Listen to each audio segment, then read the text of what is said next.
Misteri Tabut Nabi Musa. Apa? Peti suci yang mengubah sejarah Bani Israel. Sebuah pusaka agung yang tidak hanya disimpan, tetapi dijaga oleh langit. Tabut ini bukan sekadar peti peninggalan para nabi. Ia adalah tanda hadirnya rahmat, sakinah, dan perlindungan ilahi bagi kaum yang dijalankan melalui ketundukan. Dalam lembaran sejarah Islam, tabut pernah menjadi saksi bagaimana hati manusia diuji. Ketika dijaga dengan iman, ia memancarkan ketenangan. Namun ketika hanya dijadikan simbol kebanggaan, keberkahannya ditarik kembali. Kisahnya tidak berakhir pada kekuatan fisik, tetapi pada bagaimana Allah memilih generasi yang pantas untuk merawatnya kembali. Dari Nabi Musa hingga Daud, tabut selalu datang kepada hati yang kembali tunduk.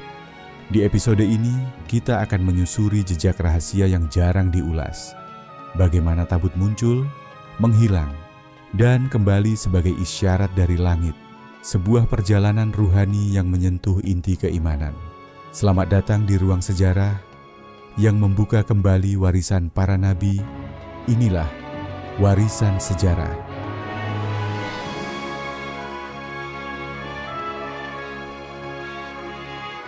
Bayangkan sebuah masa ketika gurun luas terbentang tanpa batas, dan umat manusia masih berjalan dalam kegelisahan mencari arah hidup.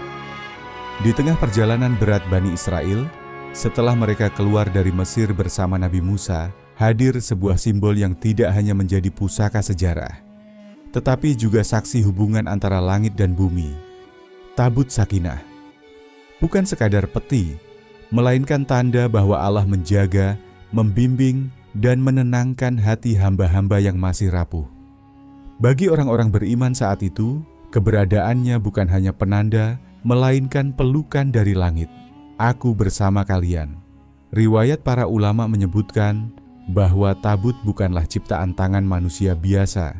Ia dibawa dari langit, sebuah titipan yang turun sebagai rahmat ketika Bani Israel membutuhkan peneguhan jiwa.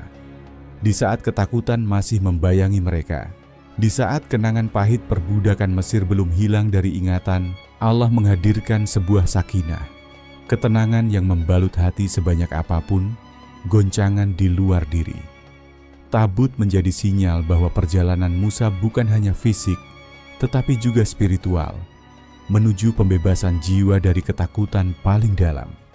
Tabut itu selalu ditempatkan di tengah-tengah kaum Bani Israel saat mereka beristirahat dan berada paling depan ketika mereka bergerak. Seolah ia berkata, rahmat ini bukan hanya untuk dilihat, tetapi untuk diikuti. Banyak ahli tafsir menyebutkan bahwa di dalamnya terdapat peninggalan Nabi Musa dan Nabi Harun, lembaran wahyu, tongkat yang menjadi saksi keajaiban, dan jejak-jejak risalah yang melampaui batas zaman. Bukan benda mati, melainkan memori surga yang disimpan dalam bentuk fisik.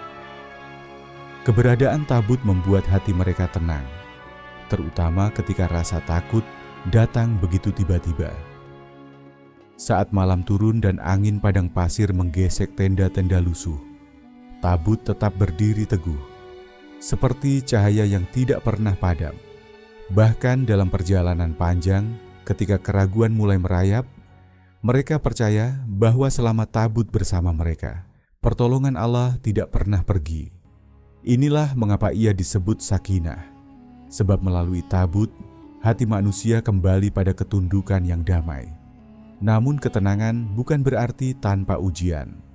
Orang yang hidup dekat dengan rahmat seringkali juga diuji, apakah ia benar-benar menghargainya atau hanya bergantung padanya tanpa pemahaman.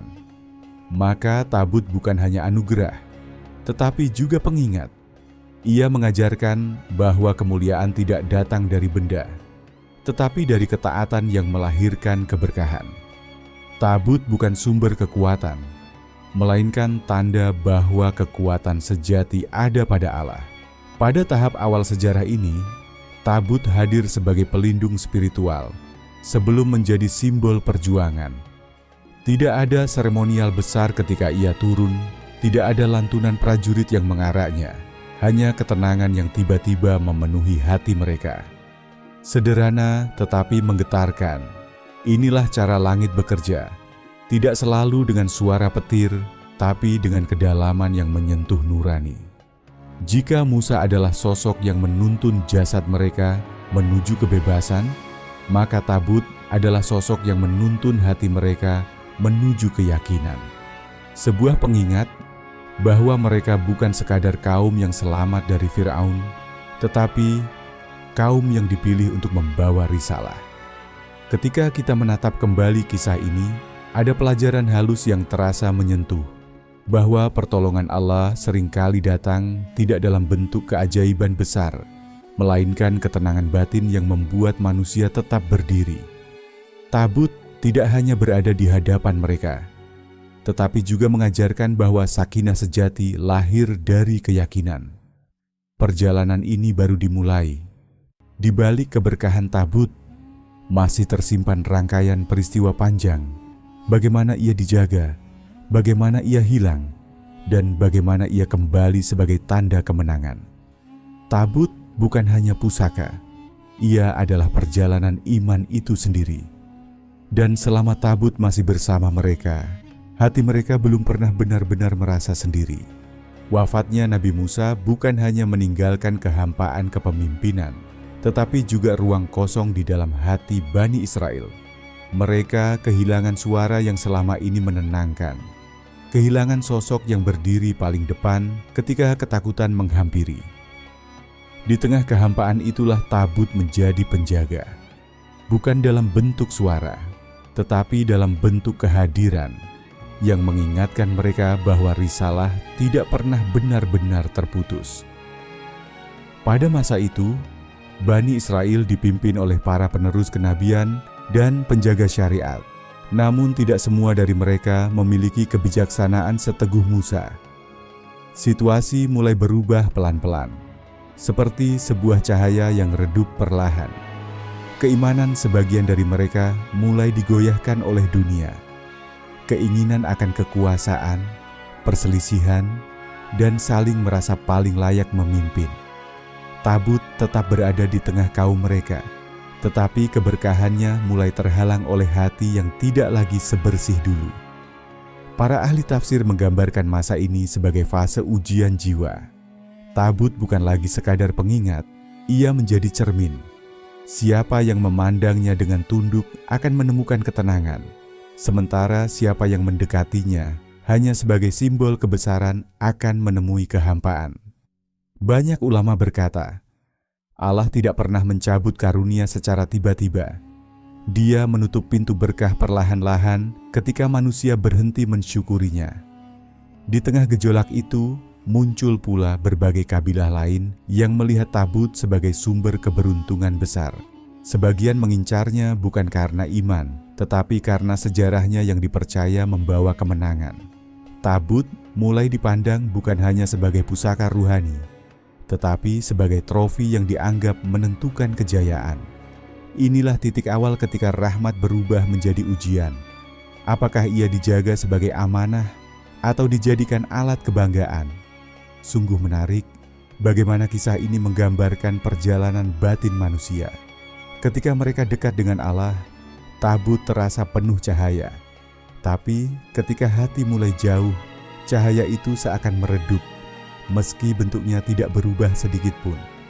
Tabut mengajarkan bahwa yang hilang bukanlah rahmat, tetapi rasa butuh manusia kepada rahmat itu sendiri. Dalam kondisi seperti ini pula, para penjaga Tabut tidak lagi sekuat generasi pertama. Mereka masih menghormatinya, tetapi keteguhan mereka mulai rapuh menghadapi godaan kehormatan dunia.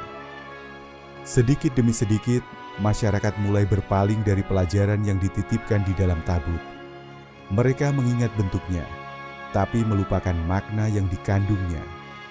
Hingga pada suatu masa, ketika ketegangan meningkat dan doa mereka tidak lagi dijawab secepat dulu, sebagian dari Bani Israel mulai bertanya-tanya, mengapa Tabut tidak lagi membawa kemenangan seperti dulu?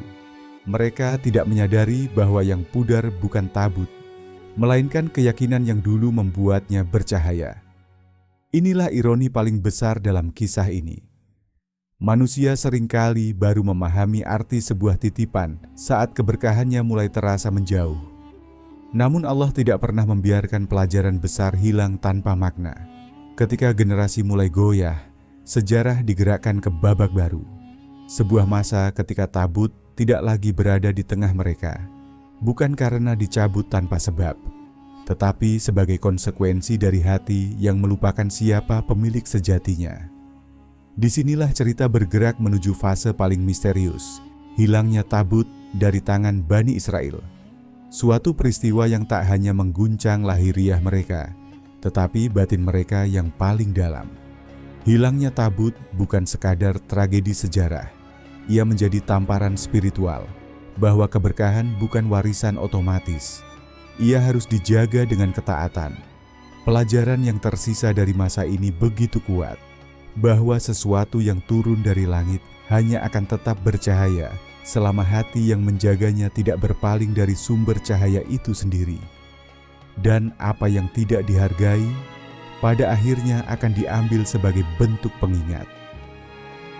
Ada masa ketika tabut tidak lagi terasa sebagai sumber ketenangan, melainkan sekadar benda yang disimpan karena kebiasaan, bukan karena iman.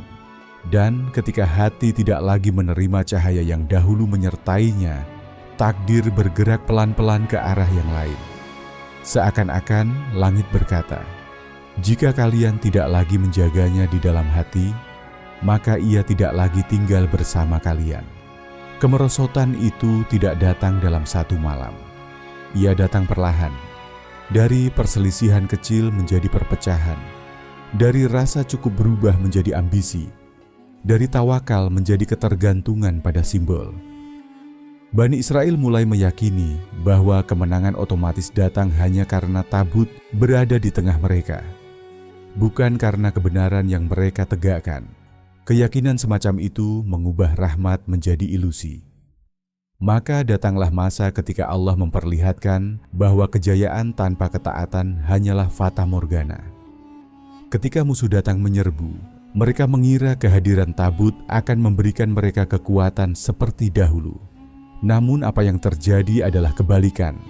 Barisan mereka goyah, keyakinan mereka rapuh, dan mereka kehilangan kendali atas apa yang dahulu mereka banggakan. Sebagian riwayat mengatakan bahwa tabut akhirnya jatuh ke tangan musuh. Sebuah tamparan spiritual yang paling keras dalam sejarah mereka. Bukan karena tabut kalah, tetapi karena pemiliknya tidak lagi layak menjaga amanah itu. Tabut tidak diambil karena kelemahan fisik mereka, melainkan karena kelemahan ruhani. Hilangnya tabut bukan sekadar peristiwa sejarah. Ia adalah cermin yang memantulkan wajah keimanan yang telah pudar. Keadaan bangsa itu berubah drastis setelah peristiwa itu. Mereka menjadi gelisah, bukan hanya karena simbol kebesaran mereka hilang, tetapi karena ketenangan yang pernah mengisi hati mereka ikut lenyap. Tidak ada lagi sakinah yang menyertai langkah mereka. Bahkan ketika mereka berkumpul, rasa takut seakan ikut duduk bersama mereka. Kekalahan demi kekalahan menambah luka yang tidak hanya terlihat di medan peperangan, tetapi jauh lebih dalam, di dalam jiwa. Pada masa ini pula, banyak di antara mereka mulai menyadari bahwa yang hilang bukan hanya tabut, tetapi arah hidup.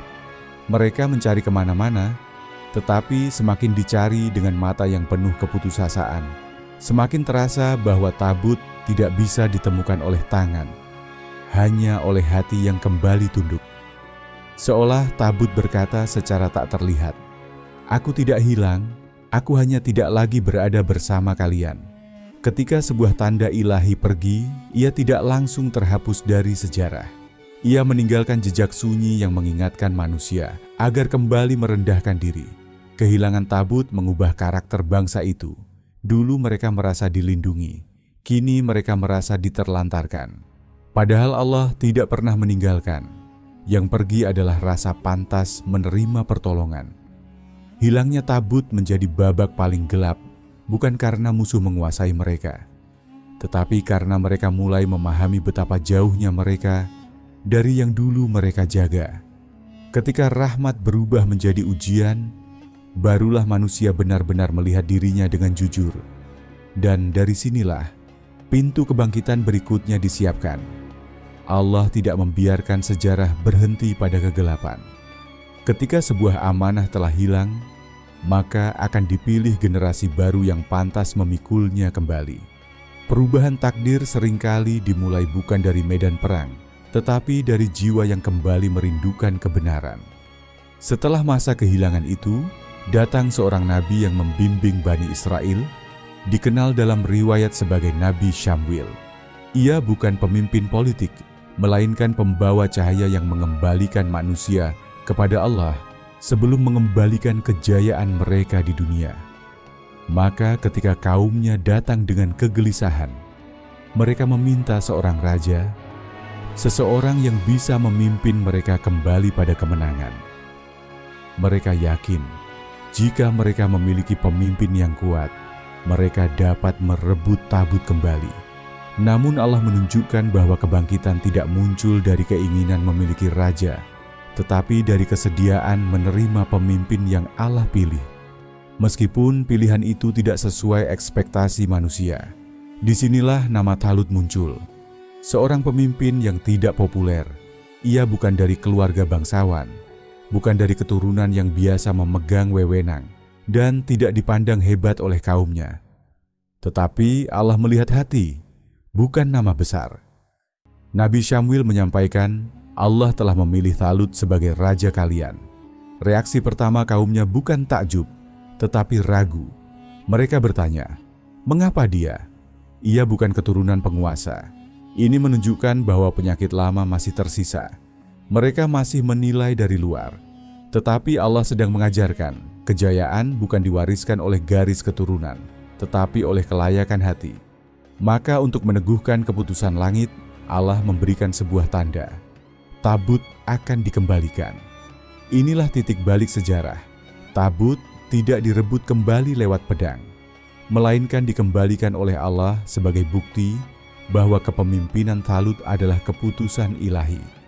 Ulama menggambarkan bagaimana musuh yang dulu menyimpannya merasa resah, hingga akhirnya tabut dipulangkan dengan cara yang tidak biasa. Itu bukan kemenangan militer, melainkan kemenangan ruhani. Ketika tabut datang kembali, kaum itu terdiam. Mereka tidak menyambutnya seperti penemuan harta karun. Mereka menyambutnya dengan rasa haru, seolah-olah Allah sedang berkata, "Kalian belum aku tinggalkan. Aku hanya menunggu kalian kembali layak." Tabut kembali bukan sebagai kebanggaan, tetapi sebagai pengingat. Rahmat Allah selalu siap turun jika hati manusia siap menerimanya. Talut pun tegak sebagai pemimpin yang sah. Ia tidak mengangkat tabut sebagai trofi kemenangan, tetapi sebagai amanah yang harus dijaga dengan ketundukan. Di titik inilah sejarah Bani Israel memasuki babak kebangkitan. Mereka belajar bahwa kemenangan pertama bukan ketika pedang diangkat, tetapi ketika hati kembali diperbaiki. Refleksi dari fase ini begitu jelas. Rahmat yang hilang bukan untuk selamanya, selama manusia bersedia kembali menundukkan diri. Tabut tidak kembali karena kekuatan tangan. Ia kembali karena kebenaran ruhani telah menemukan jalannya lagi. Ketika tabut kembali, perjalanan Bani Israel tidak serta-merta berubah menjadi mudah. Mereka masih harus diuji apakah kembalinya amanah itu melahirkan kerendahan hati atau hanya membangkitkan semangat menang.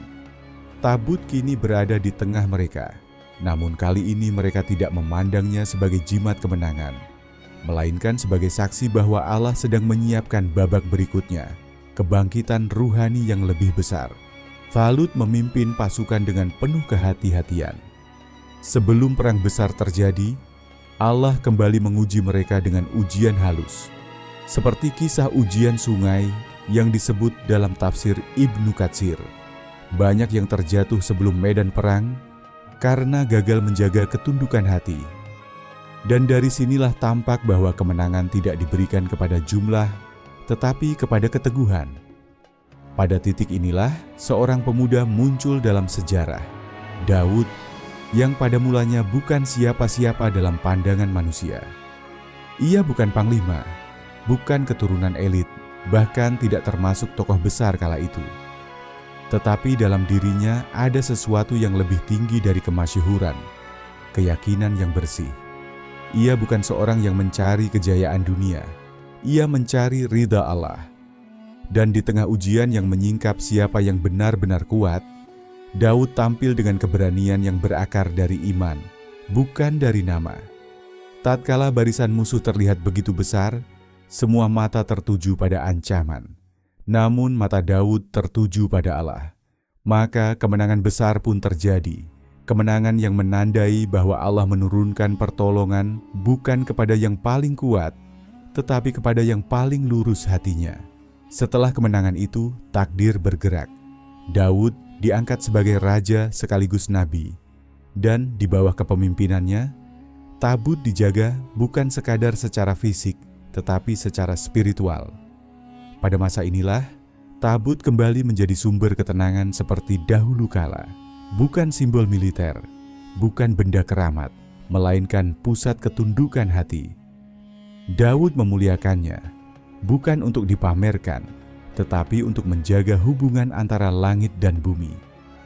Di bawah kepemimpinannya, Bani Israel kembali memahami rahasia terbesar tabut, bahwa keberkahannya bukan datang dari kayu atau bentuknya, tetapi dari pemurnian jiwa yang berdiri di sekelilingnya.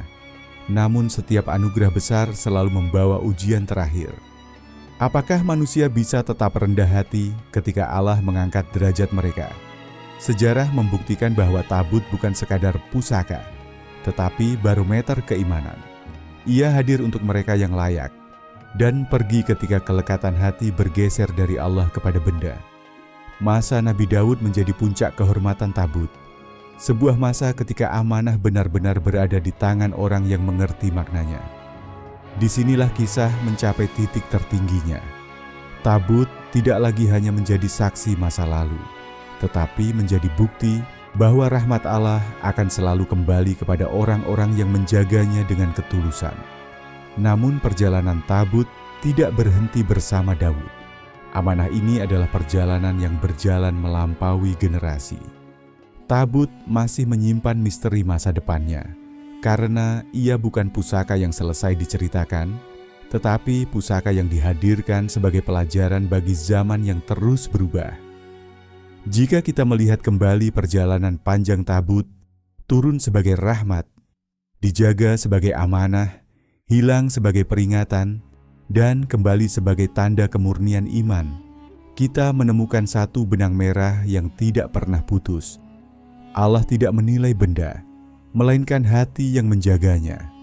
Tabut hanyalah medium, tetapi pesan yang dikandungnya jauh lebih besar, ketundukan yang menjaga kehidupan. Pada mulanya, ia hadir sebagai pelipur hati bagi umat yang baru merdeka. Ketika mereka masih lemah, tabut menjadi pelindung spiritual. Tapi ketika hati mereka lupa, tabut tidak lagi bersama mereka. Allah tidak mencabutnya karena murka semata, tetapi karena iman yang redup tidak mampu lagi menampung cahaya yang dahulu menyertai. Rahmat ditahan bukan karena ditolak, tetapi karena harus disambut dengan jiwa yang siap. Ketika ia kembali, bukan pedang yang membawanya pulang, tetapi ketulusan. Dan ketika ia berada di masa Daud, amanah itu mencapai bentuknya yang paling ideal.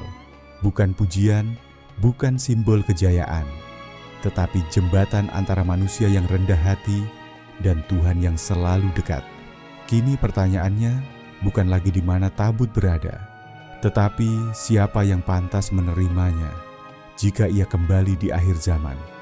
Sebab tabut, sebagaimana dijelaskan para ulama, bukan hanya pusaka sejarah, ia adalah cermin iman. Jika dia kembali nanti, ia bukan akan mencari kekuatan militer atau kejayaan bangsa, tetapi akan mencari hati yang kembali sujud. Di zaman modern, banyak manusia kehilangan sakinah bukan karena perang, tetapi karena kegelisahan yang menumpuk dalam kesunyian. Kita menyaksikan bagaimana rahmat sering berdiri di depan mata, namun tak terasa di dalam hati. Seolah-olah kisah tabut berulang, bukan di padang pasir, tetapi di dalam diri. Maka pelajaran terbesar dari seluruh perjalanan ini adalah rahmat Allah tidak hilang. Yang hilang terkadang hanyalah kelayakan hati untuk merasakannya. Jika Bani Israel kehilangan tabut karena lupa menjaga ketundukan, maka manusia zaman ini kehilangan ketenangan karena lupa menjaga keikhlasan. Tabut mengajarkan bahwa ada kalanya Allah menyembunyikan sesuatu, bukan untuk menjauhkan, tetapi untuk menunggu manusia kembali mendekat. Dan jika suatu hari tabut benar-benar muncul kembali sebagai tanda akhir zaman, ia tidak akan datang kepada bangsa terkuat, tetapi kepada hati yang paling tunduk. Sebab sejak awal hingga akhir, tabut tidak pernah menjadi milik tangan, tetapi milik jiwa. Pada akhirnya, tabut bukan hanya kisah tentang sebuah pusaka suci, melainkan perjalanan tentang bagaimana rahmat Allah tinggal pada hati yang menjaganya. Ia pernah turun sebagai sakinah, hilang sebagai peringatan, lalu kembali sebagai tanda bahwa Allah tidak pernah menutup pintu bagi hamba yang kembali tunduk. Dari Musa hingga Daud, tabut menjadi cermin. Siapapun yang menjaganya dengan iman, ia dijaga. Dan siapapun yang melupakannya, ia ditinggalkan oleh ketenangan yang dulu pernah menghampiri. Hari ini, tabut mungkin tidak tampak di depan mata, tetapi maknanya tetap hidup bagi mereka yang mengerti. Sebab sakinah bukan terletak pada tempat, melainkan pada jiwa yang kembali kepada Rabb-Nya. Dan mungkin rahasia terbesar tabut bukan tentang di mana ia kini berada, tetapi siapa yang kelak layak menyaksikan kembalinya.